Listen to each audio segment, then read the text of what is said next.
इधर जेल में आनंद प्रकट हो रहा तो समस्त लोकों में अब आनंद की लहर छा गई। देवता, गंधर्व, विद्याधर, किन्नर सब नृत्य करने लगे, दुंदुभियां बजने लगी, गाने लगे, अप्सराएं नृत्य करते हुए पुष्प वर्षा कर रही हैं। सब जय हो जय हो जय हो, क्योंकि आनंद सिंधु प्रभु कंस के कारागार में प्रकट हुए।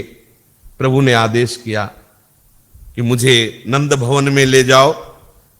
अष्टमी तिथि, कृष्ण पक्ष, दिन बुधवार, रोहिणी नक्षत्र, ठीक रात्रि के 12 बजे सरकार का प्रादुर्भाव हुआ। अब प्रभु को जे भी स्पर्श करने की चेष्टा की तो समस्त बंधन अपने आप गायब हो गए। मायाधीश है प्रभु, समझ रहे हो ना।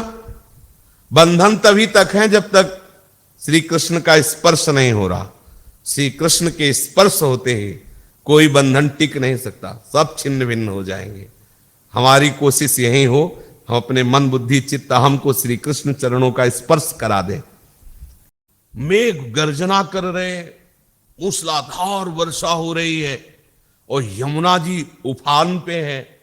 सहस्त्रों महाबली कंस के जो योद्धा उनका पहरा है, बड़े बड़े कपाट लगे हुए, कपाट खुल गए, हथकड़ी बेड़ियां छूट गई, कपाट खुल गए और भगवान शेष जी फण का छाता लगा के चल रहे हैं कि ठाकुर जी पर वर्षा की बूंद न हो।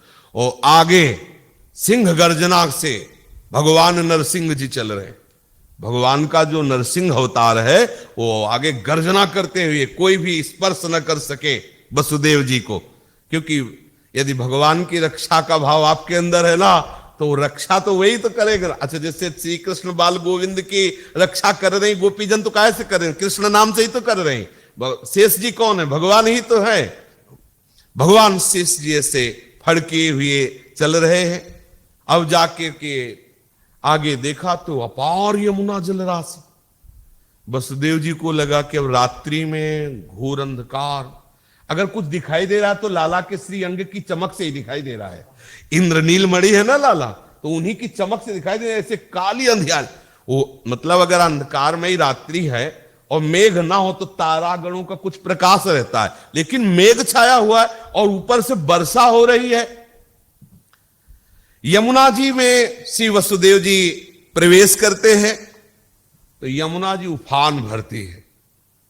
वसुदेव जी ने कहा कुछ भी हो, प्राणों की बाजी लगा करके नंद भवन तक लाला को तो पहुंचाना है। और लाला को ऊपर उठाते जाते हैं। यमुना जी सोचती हैं कि अब हमारे प्रीतम हमारे पास से जा रहे हो, इनके चरण स्पर्श न कर पावे।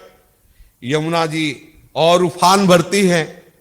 तब फिर लाल जी ने सोचा कि जब यहां तक जल आ गया कि मतलब यमुना जी मानेंगे नहीं, वो वसुदेव जी भी नहीं मानेंगे, तो यद्यपि बहुत छोटे हैं ऊपर, वो धीरे से अपना श्री चरण, अब अगर वो चरण बढ़ाना चाहते हैं तो बलि के यहां से बढ़ा दिया तो ब्रह्मलोक तक पहुंच गया। तो उनकी बात यमुना जी ने जे ही चरण स्पर्श किया यही यहां तक आ। वसुदेव जी को लगा कि ये क्या जादू हो गया कि इतनी बाढ़ी हुई यमुना जी। बस यमुना जी को पार करके गए तो जैसे यहां सब पहरेदार सोए हुए थे, ऐसे पूरे नंद भवन में, नंद ग्राम में सब सोए, कोई भी नहीं जगह था। सब योग माया के वशीभूत सो रहे थे। और खास गुप्त बात जिसे बाहर के लोग नहीं जानते, यशोदा जी के भी लाला हुआ था।